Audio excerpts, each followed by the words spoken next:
કયા લોકોનું લોક નૃત્ય છે? આ બનાસકાંઠાનું આવે તો બનાસકાંઠા ક્યાં છે? બનાસકાંઠા એક જ જગ્યાએ છે. આ રહ્યું. હવે તો તમારે વાવથરાદ કેવું હોય તો કહેવાય હો. આ મેરાયો છે, મેરાયો એ કયા ઘાસ માંથી બને? મને કોઈ કહેશે? ઝુંઝાળી. ઝુંઝાળી નામના ઘાસ માંથી કહેવાય કે એમને ગૂંથીને તૈયાર કરવામાં આવે. એમને પેલા આપણે નાગલી તરીકે ઓળખીએ. શેના તરીકે? નાગલી તરીકે ઓળખીએ. અને આ નાગલીને કહેવાય કે આવી રીતના કોઈક લાકડી હોય અને લાકડીના ટેકે ચોરસ પાટિયું જડેલું હોય અને આ ચોરસ પાટિયાની અંદર આ નાગલીઓને કહેવાય જડિત કરવામાં આવે.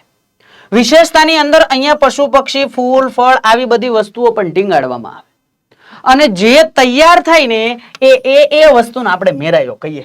આ મેરાયો કહેવાય કે મેળાની જગ્યાએ લઈ જવામાં આવે અને પછી કહેવાય કે ત્યાં લોકો નૃત્ય કરતા હોય. તલવારોથી કહેવાય કે એકબીજા ઉપર પ્રહાર કરતા હોય. અને પ્રહાર કરતી વખતે જ્યારે તલવાર એમના ગળાએ પહોંચી જાય છે ને ભાઈ, એટલે અચાનક જ એ થોભી જાય છે અને આખું વાતાવરણ મિત્રતા ભેરું બની જાય છે. તો આ વસ્તુને યાદ રાખવાનું. આ વસ્તુને યાદ રાખવાની છે. ને એ સમયે અહીંયા એક શૌર્યગાન ગવાય. બોલો એ શૌર્યગાનનું નામ કોઈને ખબર છે? એમને આપણે કહે છે હોડીલા ગાન. કેવું? હોડીલા ગાન. આ બનાસકાંઠાનું શૌર્યગાન છે. તો આ વસ્તુને યાદ રાખવાની.